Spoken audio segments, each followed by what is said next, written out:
Hello, everyone, and thank you for joining us today. My name is Stephanie Riley, and I'd like to welcome you to today's Oracle Advisor webcast titled Cloud Integration Service Administration. Our speaker today is Alexandru Bentu, who is a Principal Technical Support Engineer. We also have Kelly Severin, a Product Readiness Manager, who will be co-hosting and leading the Q&A session. We expect today's webcast to last approximately 60 minutes, including a brief Q&A session. This session is being recorded, and at the end of the session, I will go over when and how you can access the recording and the questions and answers from today's webcast. Questions can be submitted throughout the presentation via the Q&A panel. Your questions will be collected and read aloud during the Q&A portion of the call in the order that they are received. To aid in question collecting, please only submit your questions once. If you are listening via voice streaming and lose sound, go to Communicate Audio Broadcast to restart the streaming audio. Should you still encounter difficulties, please dial into Intercall directly using the numbers provided in your reminder emails. This information has also been entered into the chat box for you. Any questions that remain unanswered at the end of the session will be transferred to the community where you can continue your conversation. Before we begin our session today, I would like to quickly go over the Get Proactive infographic with you. It is a great way to quickly get access and explore the latest information, proactive tools and resources which continually evolve and help you throughout your customer journey using Oracle applications and technology. You can access all this information from the 432.1 KM document and also access the infographic from oracle.com. This slide provides a quick overview of some of the proactive programs available, such as Oracle Support Essentials, MOS How-To Video Series, Advisor webcasts like this one, Oracle Support Accreditation, and the Get Proactive profile. Select from above options to meet your ongoing learning needs. Lastly, stay informed. Leverage our social channels like My Oracle Support Communities, blogs, Twitter, and Facebook. What you see on the screen now is a reminder that this Advisor webcast is intended for information purposes only. Any features or functionality described for Oracle's products remains at the sole discretion of Oracle. Now let's get started with our presentation. Alexandru, if you're ready, I will turn the webcast over to you and you can begin. Yes, thank you. Hello everyone, and thank you for joining. My name is Alexandru Bentu, and I would like to welcome you to today's Oracle Advisor webcast titled Cloud Integration Service Administration. In this webcast, I'm going to show you the cloud integration products, the type of cloud services, and the administrator responsibilities. We will go through the monitoring and administration tasks that the cloud administrator has to perform. For each task, we will look over the best practices and common issues encountered.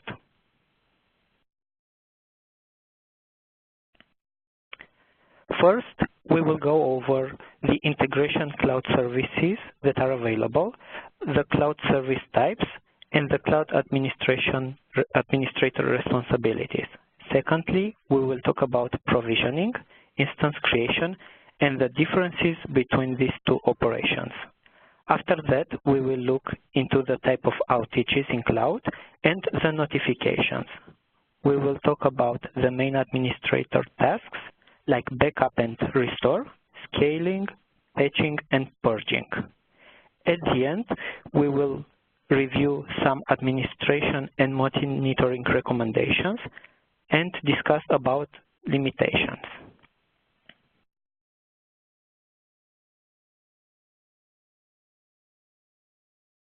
Introduction to cloud integration. We have two types of cloud services, Oracle managed and customer managed. Depending on the cloud type, Oracle and customers have different responsibilities. Oracle will always manage the data centers, the network, the computing hardware, and infrastructure, the framework within the service instances run, and the Cloud Portal UI.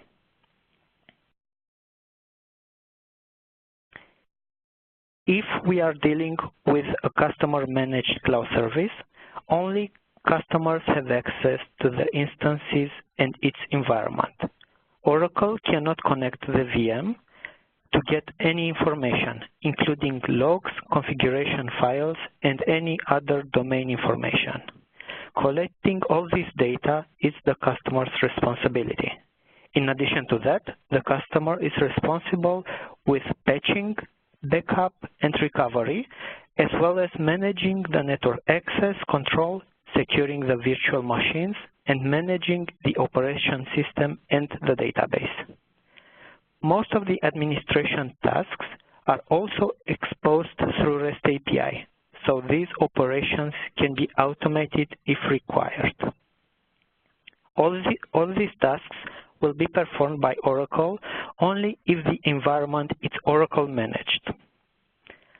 When accessing the VM, you have the option to install additional software.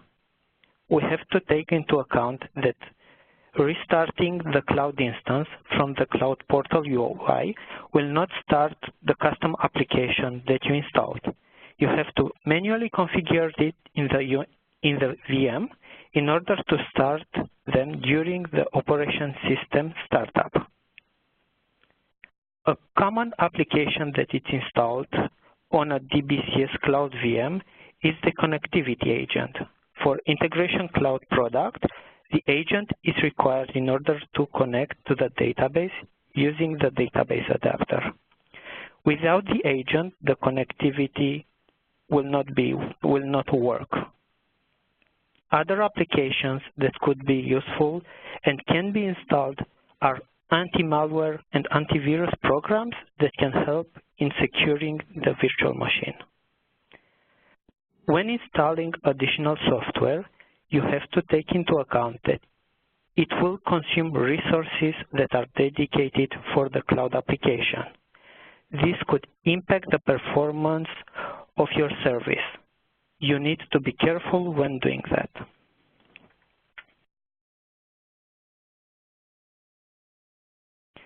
Here we have a list of Integration Cloud products available. Integration Cloud Service is an integration solution that enables you to connect to cloud and on-premise applications. Process Cloud Service is used to design, automate, and manage business processes in the cloud. Integration Cloud can be autonomous or non-autonomous. It is an integration solution, similar with ICS.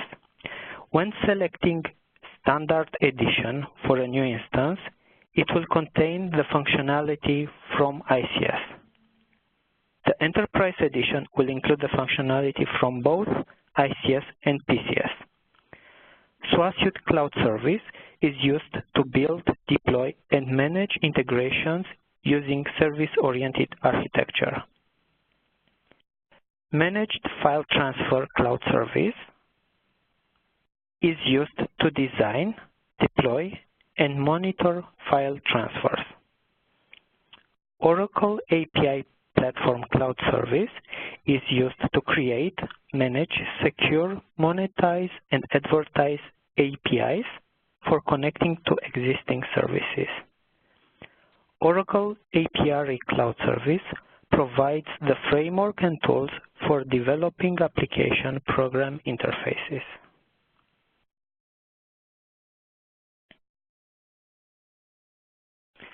I would like to explain the differences between Integration Cloud Service and Integration Cloud. ICS is an Oracle managed service, and an instance will have standard hardware resources allocated to it. These are not configurable, and the instance cannot be scaled. Due to this limitation, Integration Cloud was introduced. It is a customer-managed service, and it includes all the integration capabilities from ICS. In addition to that, we can choose what hardware resources an instance will utilize.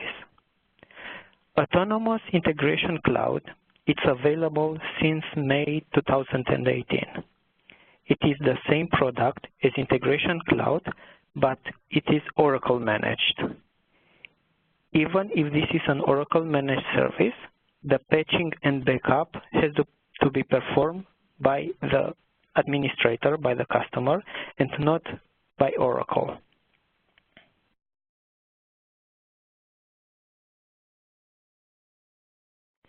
When you are collaborating with support for an issue, it is important for us to know what product is being used.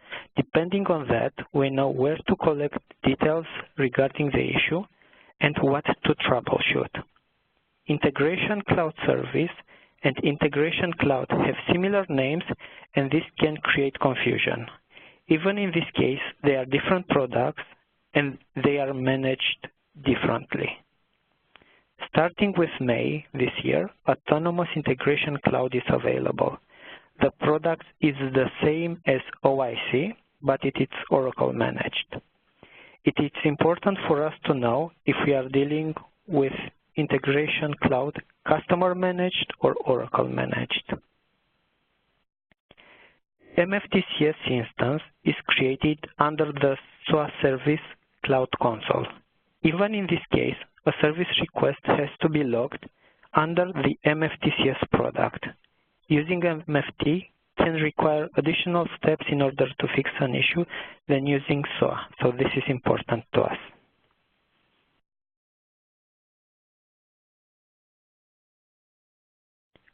An Oracle Cloud account is different from an Oracle account.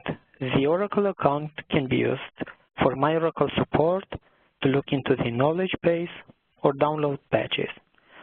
Oracle Cloud account is used to manage cloud services and their instances. We have two cloud account types, traditional cloud account and cloud account with Oracle Identity Cloud Service. Each traditional cloud account is associated with an identity domain. The cloud portal is region scoped, and the same URL is used for the login.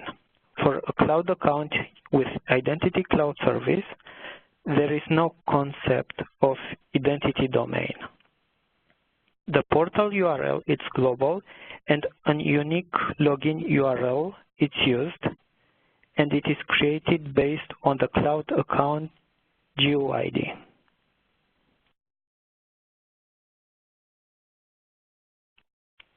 Provisioning and instance creation.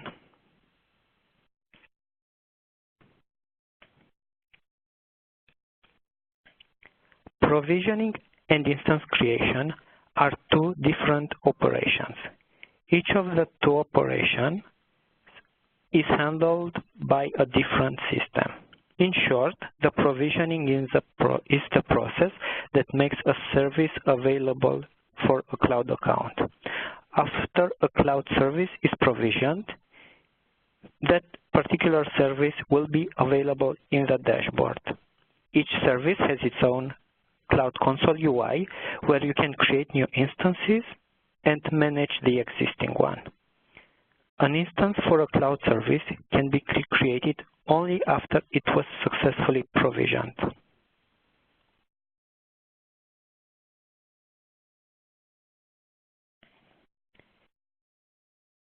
If the service is not available in the Cloud Portal dashboard, then we are dealing with a provisioning issue. Another issue regarding provisioning is not having all the resources available in the domain.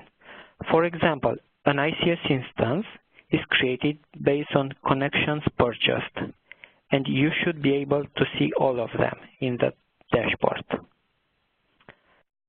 Post-provisioning issues can include having trouble accessing your dashboard using your cloud account, not being able to create a cloud service instance, or not being able to use the instance or to perform an administration task for it.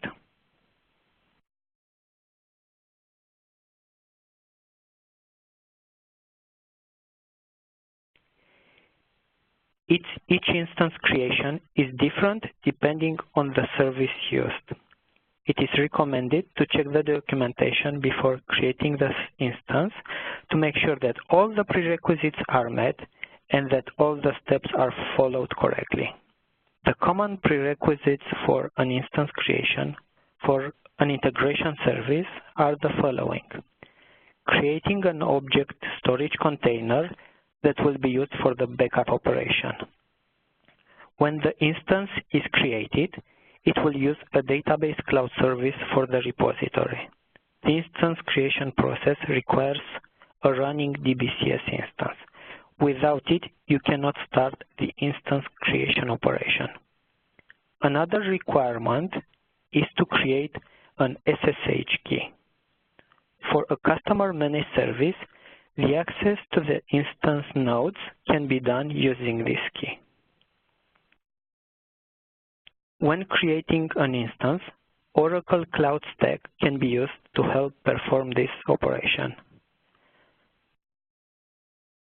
Similar with on-prem applications, we have to make sure that we are using a certified database version for the repository. When creating a new instance, like DBCS, we can specify the version that will be used. In order for the backup to work for an integration cloud instance, the DBCS instance must have the backup enabled to be used in both local and cloud storage.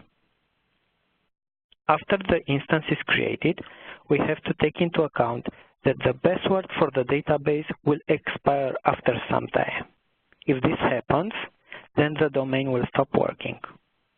In order to avoid this scenario, we can create a new profile in the database and assign to it the users created for the cloud instance repository.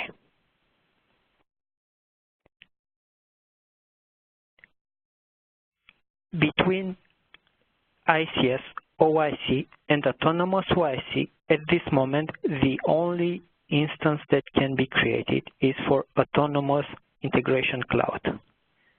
The other products will not be available.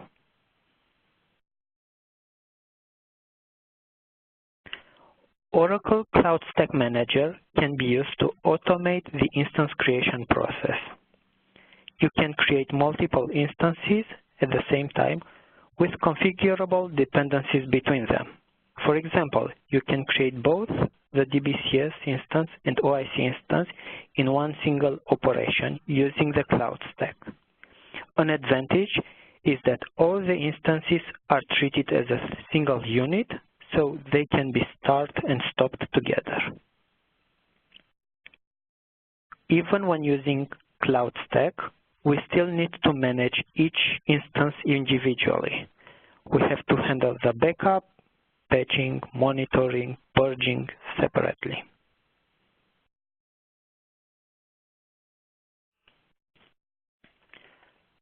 Cloud Stack templates will describe what instances will be created and what operations will be executed. For example, the OIC Cloud Stack template will create the DBCS instance prior to the OIC one. Oracle provides templates for most of the services. In addition to that, we can create additional custom templates based on our requirements.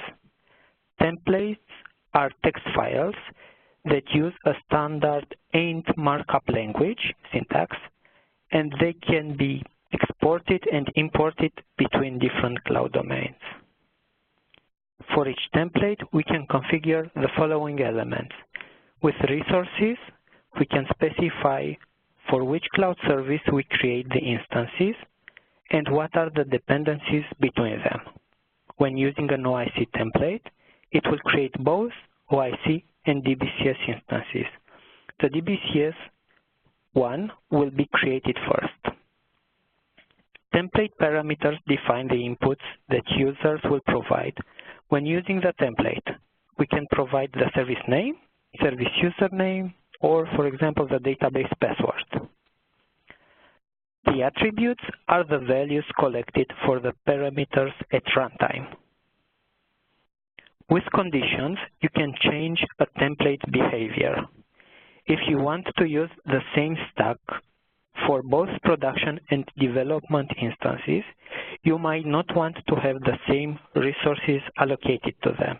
In this case, you can define a parameter, let's call it its production. If the value is set to true, you allocate more CPU and memory compared to setting it to false.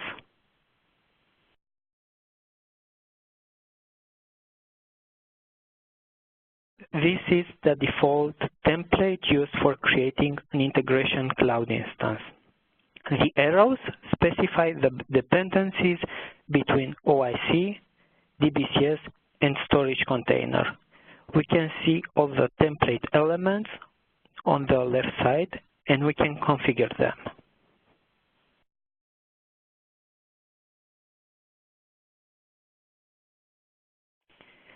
These are the common issues encountered when creating a new instance.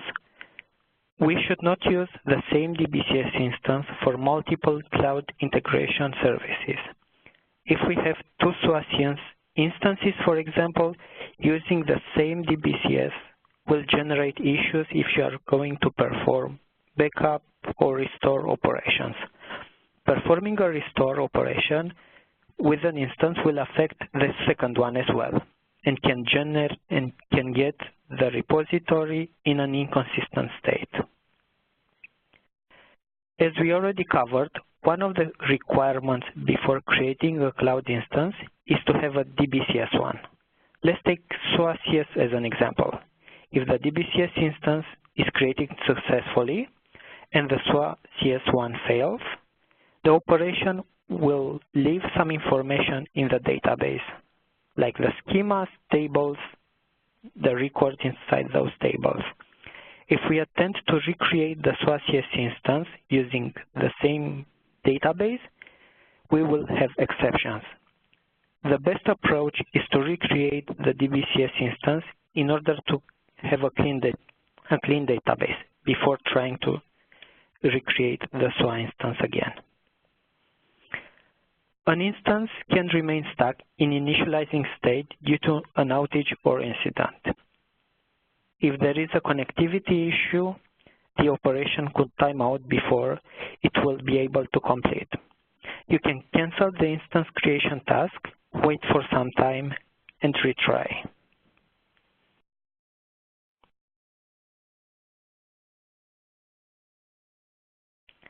Outage and maintenance.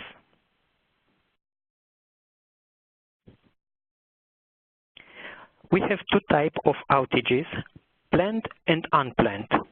The planned outages can be caused due to an upgrade for Oracle Managed Service Instance in Oracle Managed Environments or cloud infrastructure upgrade or maintenance. You will be notified regarding the outage and maintenance windows ahead of time. In case of unplanned outage, you will receive notifications that are called root cause analysis. The RCA will be sent after the service is restored.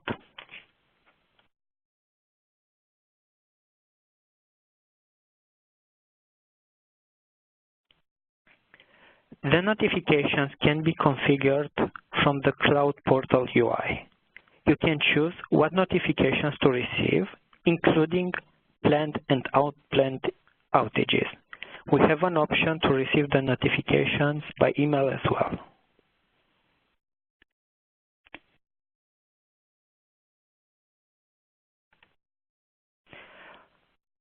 Root cause analysis is the communication process for unplanned outages.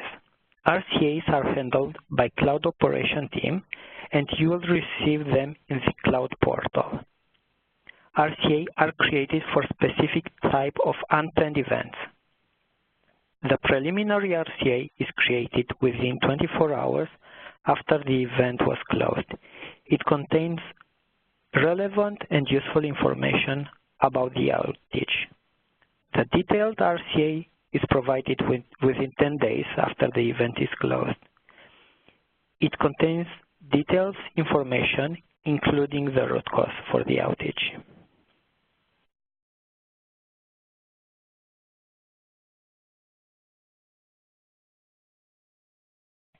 The preliminary RCA is provided for unplanned outages that impact the production instances or where the services are not available or accessible for more than 15 minutes. Another case where preliminary RCA is provided is when a performance degradation that lasts longer than 15 minutes occurs, or for short-lived but reoccurring or persistent issues. The short-lived issues can last less than 15 minutes and they can keep occurring over and over, let's say every 1 hour. The preliminary RCA will also be provided if a maintenance window lasts longer than the projected duration or if a partial service failure lasts longer than 15 minutes.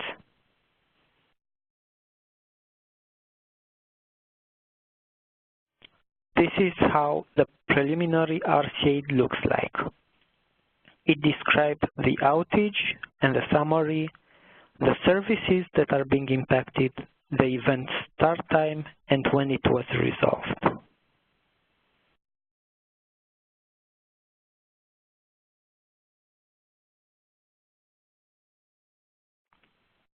The detailed RCAs are provided for unplanned outages that impact the production instances or where the services were not available or not accessible for longer than 1 hour. We also have to understand that not all the events qualify for the RCA. RCA will not be provided when restart operations are requested by customers for having issues concerning unsupported versions, for issues with documented fixes on your versions, or for outages caused by an operation from a customer.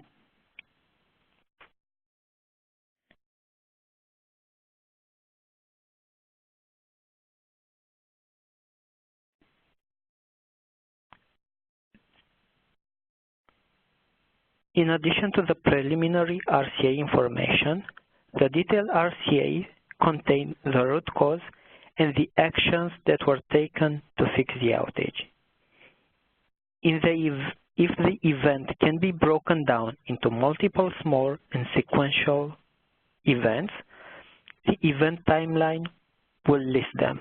Also, the corrective actions are specified for each small event that was mentioned.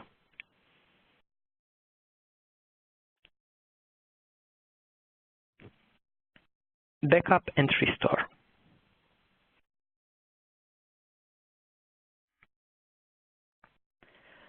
Backup and restore operations are handled from the Cloud Portal service UI.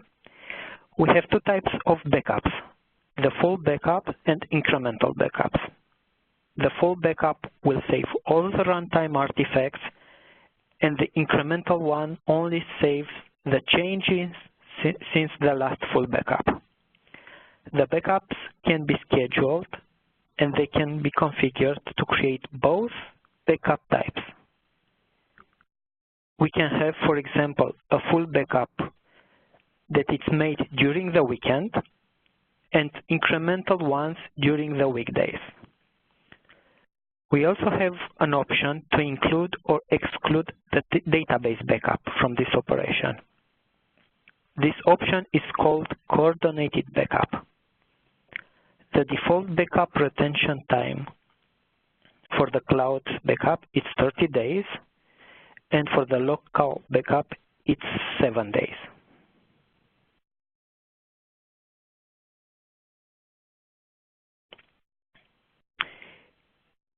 In the SOA Cloud Service console, we can initiate a manual backup or change the backup configuration.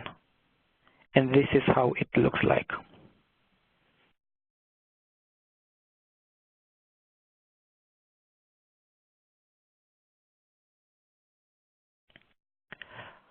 A backup will include only domain configuration for the service instance together with the Oracle Traffic Direct configuration for the load balancer.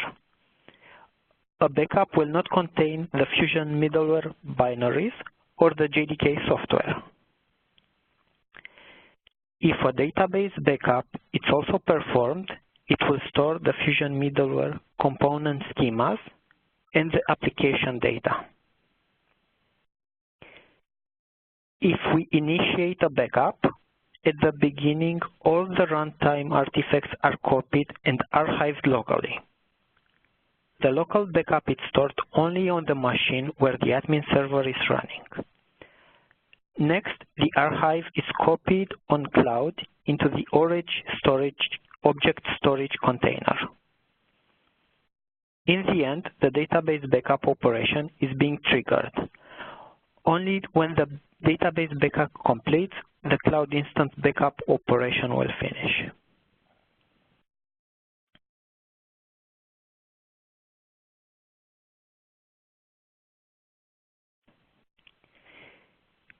In order to save the backup in cloud storage, the cloud instance requires the storage container credentials.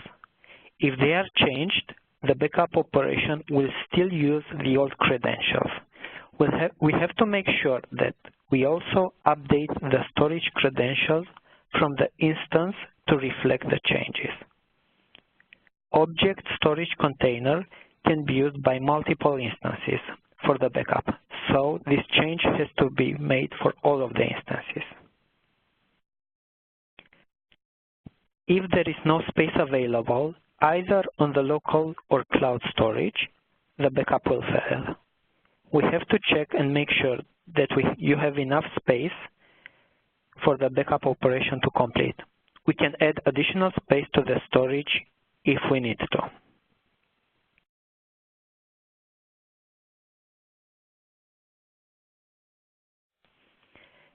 If you are performing a backup that includes the database,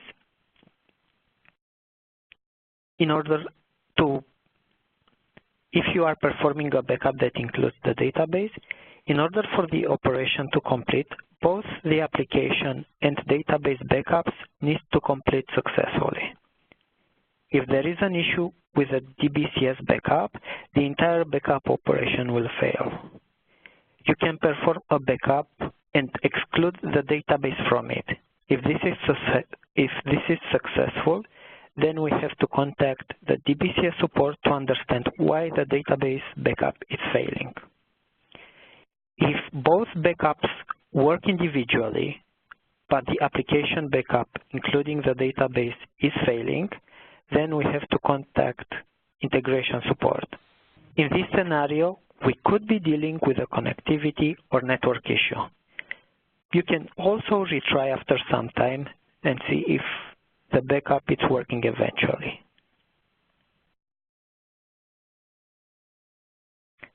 Scaling, patching, and purging.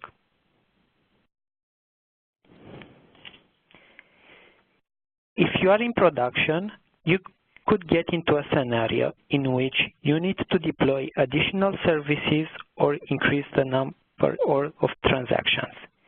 The initial hardware allocated to the instance could not be enough to sustain this load increase. In this regard, you have two options of scaling the environment. With up-down scaling, you can add or remove hardware resources to an existing node. With in and out scaling, you can add or remove additional nodes to the cluster. In case you have the option to configure different hardware for each node, it is recommended for all of them to have the same configuration. In production, it is recommended to have at least 2 nodes for high availability. If you have created an instance with only 1 node, you will need to add a load balancer before adding an additional node.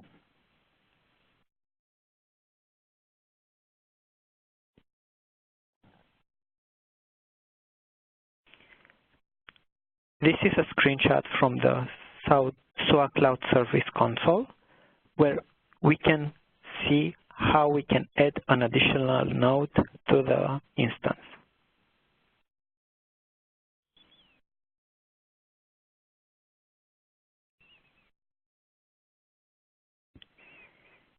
In this case, we can select an individual node and scale up that particular node. We can add more OCPU or memory to it.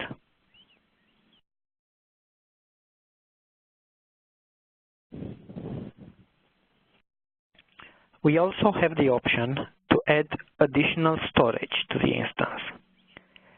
The backup volume will be available only if the node containing the admin server is selected. Otherwise, you will be able to see only the middleware volume and the domain one.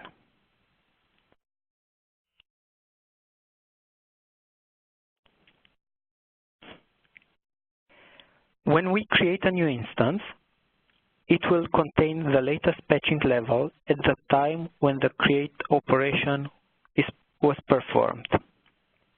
New patches are not applied automatically, and it is the administrator's responsibility to do so.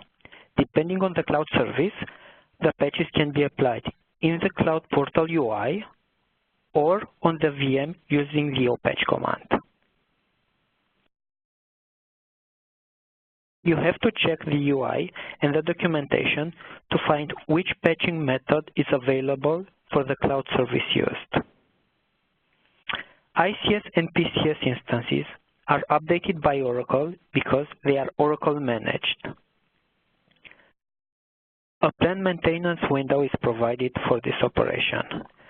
For OIC and APICS, you need to apply the patches from the UI console. Instead, for SOACS and MFTCS, you can only use opatch command after connecting to the machines where the servers are running. When applying a patch using the opatch command, you have to take into account that the shared storage is not available for the binaries. You have to stop the servers and apply the patch on all the nodes.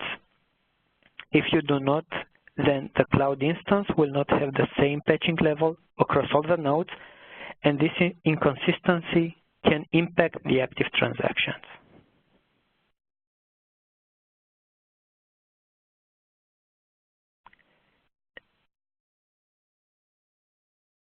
This screenshot presents the patching administration page from the Instance Cloud console for the Integration Cloud product.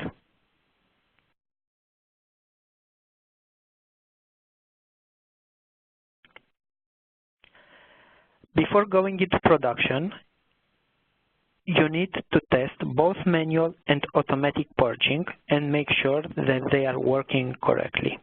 If the purging is not working, you can get the cloud instance stuck, get it into read-only mode in case of ICS or OIC, or encounter performance issues.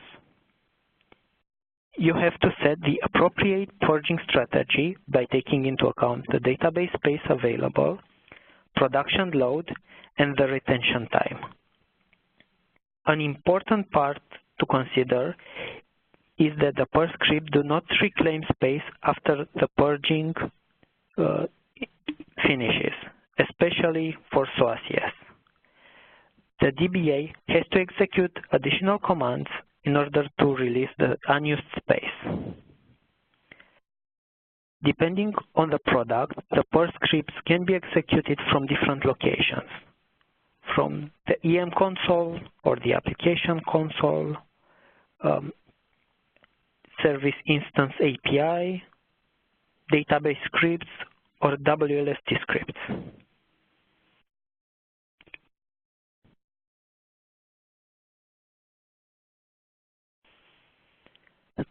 This is the purge configuration option available from Integration Cloud in the Integration Cloud console.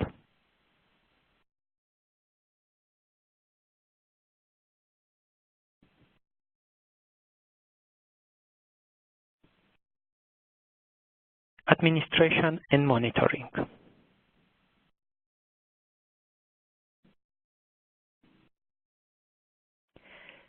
Even if this is a cloud environment, it is important to monitor and administer both the application and the database. You need to perform multiple tests ahead of time to ensure that the system can support the load expected in production, and that the execution time for the transactions are in the acceptable parameters. Monitor the system to make sure that the hardware resources allocated are enough to sustain the load. Make sure that the appropriate purging strategy is in place to avoid performance degradation or disk space issues. Keep the application up to date by installing the latest patches. When involving Oracle support for troubleshooting issues, collect the configuration files, diagnostic logs, the composite or integrations used, and other relevant information that can help us find what is causing the issue. You can get all this information from different places, from the cloud portal, application console, or by going into the virtual machine.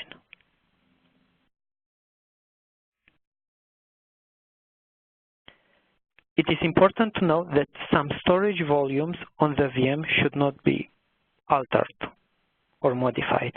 Volumes under U01, except the domain home and application home, should be treated as read-only volumes.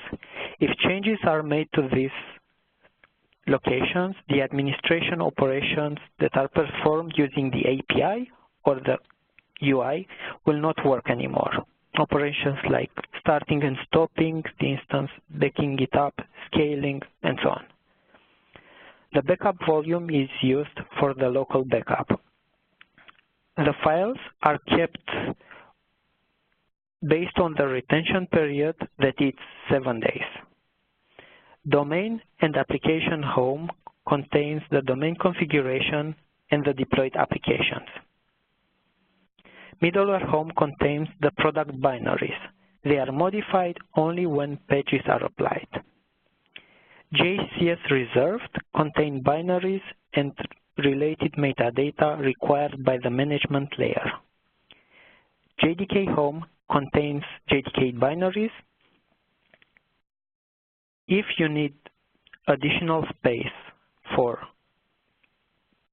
different files, you can always create a new storage, a new volume for that particular VM.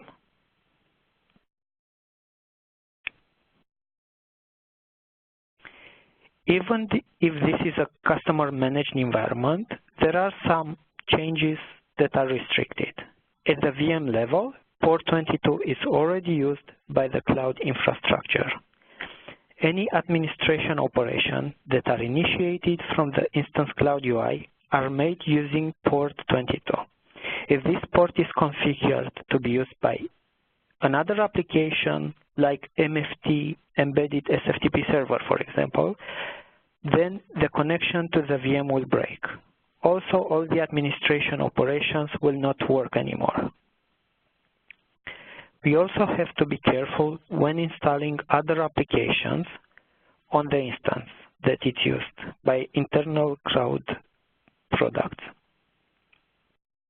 If the application is resource intensive, this can impact the performance. It is recommended to use a separate cloud environment like a JCS instance, for example. I would also like to mention again that the patches applied using OPatch have to be performed on all the nodes. We do not have a shared storage volume for the instance application binaries.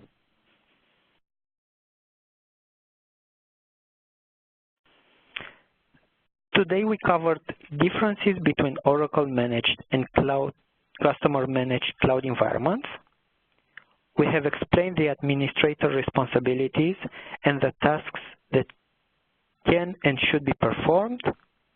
At each task, we went through the common issues and best practices.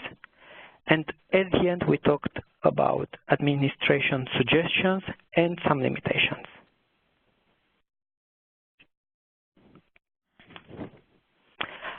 I have included a list of resources that can help you with the administration for a cloud instance, and you can review them.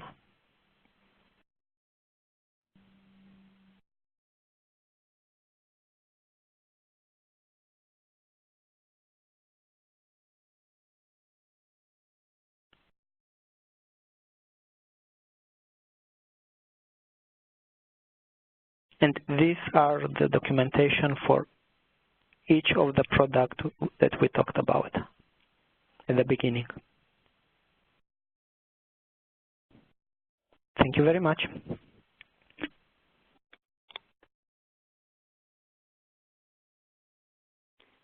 Thank you so much. We're going to open the Q&A in just a moment. Please have your Q&A. Please use the Q&A panel or the phone line to ask any questions. You can send the questions via the Q&A panel on the WebEx screen or press *1 on your phone. While we pause to collect questions, I'd like to share some information on locating Advisor Webcast and how you can access the recording from today's session. Doc ID 740966.1 is your starting place to find out about upcoming webcasts or to get the recording PDF or continue the discussion links from all webcasts. From the drop-down on this page, you can select your area of interest. Here we will select Oracle Fusion Middleware. You can also go directly to the Oracle Fusion Middleware document, where you will be able to see all upcoming webcasts on the Current Schedule tab. As you can see, all the Advisor Webcast product page have been simplified based on your feedback. You can view some of our most popular webcasts on the Most Popular Webcast tab. For today's event, in a list of all prior webcast recordings, you can go to the Prior Webcast tab. You can click on column headings to sort, hover on webcast titles for more information. You can play back the recording from within the My Oracle Support document 2384490.1 listed here. Recordings are available within 48 hours. If you have any questions on a webcast, click on the community link. The Q&A from today's webcast will be posted to this thread, as well as responses to questions that we may not get to during the webcast. Please use this community thread for any follow-up questions you have related to today's topic. The PDF file with slides from today's session can be accessed through the MOS document or directly from the community thread posted in the chat for you. Now we're going to open it up for questions. As a reminder, you can send questions via the Q&A panel on the webcast screen or press *1 on your phone. Julie, do we have any questions on the phone to start with? There are no questions over the phone line. Thank you. Kelly, I know we have a few in Q&A if you'd like to start those. Yes, we do. The first question that we have in Q&A is, what is required for the Integration Cloud services to access the Oracle Cloud instance? What needs to be done on the Oracle Cloud instance to allow access? Yeah, in order to answer this question, I need to know what type of access do you want to provide to the instance. Are we talking about connecting to the node using a terminal, or connecting from the OIC to another application? If it's connecting directly to the node, you should have access on port 22 and use the SSH key to connect. If we are talking about the connection to an application, we can configure at the OIC level in the console UI the security roles for the network. But I can look into that and provide more details after the WebEx, after the Perfect. call. That's great. Thank you. Okay, the next question, this is actually a couple of parts. When the SOA Cloud Service instance is created, the RCU creates schemas in DBCS, and the password of those schemas are not known. Later, when the developer needs the password, for example, MDS schema password, the admin has to log in as system and change the password. And then in SOA Cloud Service, we need to change the password for the data sources. Is there a better way to manage this?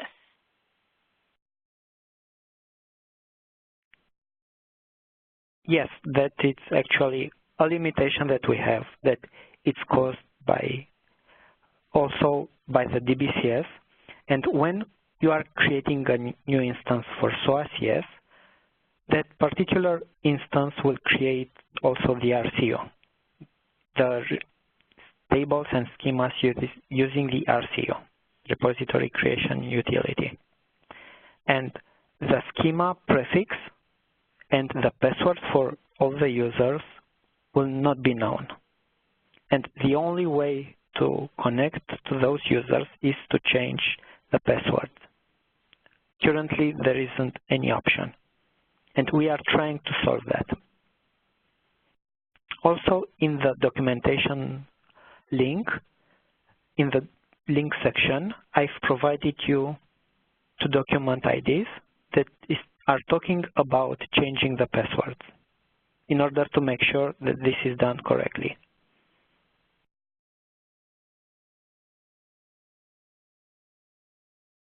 Okay, great. Thank you so much. The next question that I have is, where can we see the RCA inside the Cloud Console?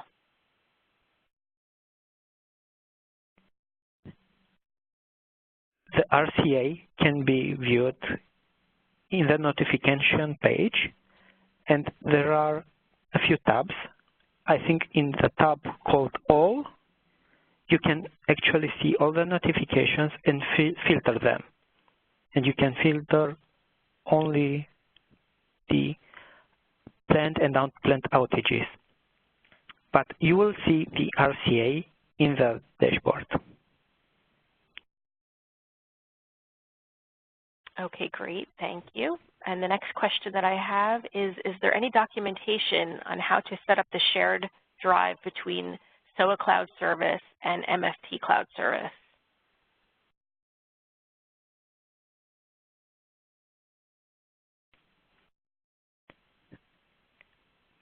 So MFT Cloud Service, if you are using a multi-node domain, will require to have a shared location for the SFTP embedded server. And what MFT does in this particular case is to use a database file system. And the database file system is mounted when the instance is started from the UI.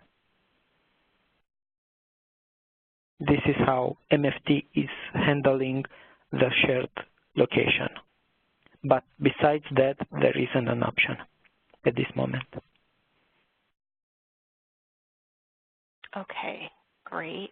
And the next question that I have is, I was told by an Oracle rep that ICS is going to replace OIC. Can you please elaborate? In fact, OIC, Oracle Integration Cloud, is replacing ICS, Integration Cloud Service. And in this moment, Autonomous Integration Cloud will be the only solution for this type of integration product. The main reason why ICS was removed by OIC is due to some limitations and some hardware limitations that it has, because you cannot configure that, and if you have many services and you use that service for production, only one instance cannot be enough to sustain all the load. So in order to avoid this type of scenario, OIC was introduced, where you can configure your hardware. And now autonomous OIC will be used in the end.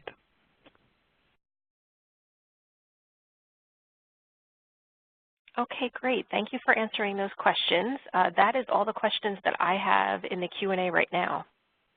Julie, do we have any questions on the phone? And there are no phone questions at this time.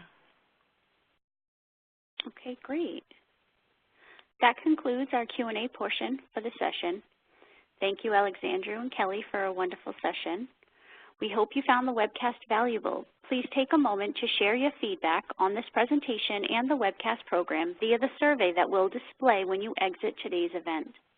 Let us know what topics you'd like to see covered in future webcasts. Thank you to each of you for taking the time out of your day to join us. We know you have many demands on your time and appreciate you choosing to spend some of it with us. This concludes our webcast today. Enjoy the remainder of